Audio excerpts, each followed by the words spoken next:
Are you ready to learn my favorite improv game ever in less than 3 minutes?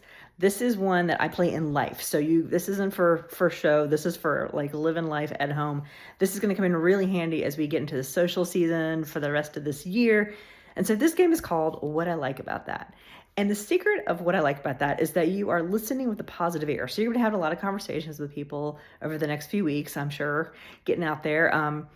Even if you're not talking in person, but you're texting or email or, anything, any communication, it's good to listen with a positive ear to the thing that you like.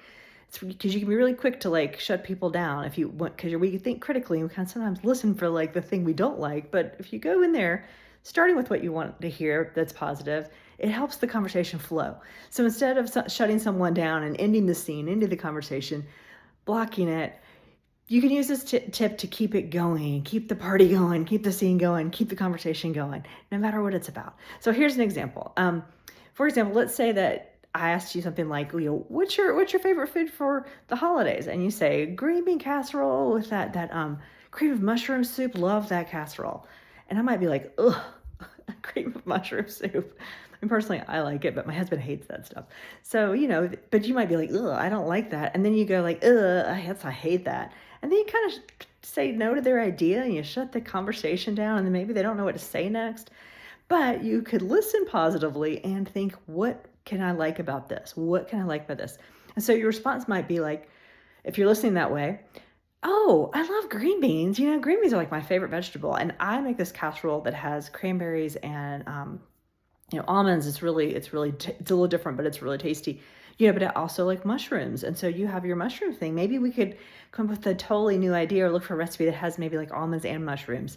And then next thing you know, you're building a scene together, you're building a recipe together, you're cooking together, and you're both being like validated, your ideas are accepted, and everyone feels positive, like the other person listened and actually secretly like loves their ideas, even if they don't love all the parts. So that's the magic. Look for that little piece of what they're saying. Maybe some of it you don't like, but look for the piece you do like. Say, what I like about that is this, and then build on it. That's the yes and part of the improv. We're basically yes anding, but we're using some different language. And you don't have to say what I like about that. You could say, that's cool. What's interesting?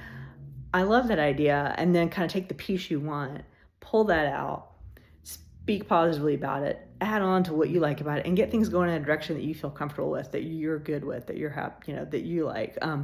And it'll flow, but this is my tip. So what I like about it, try it. I'm going to try it too, because I've been wanting to practice this again. I kind of forget and it's back in the game. So let's do it and report back.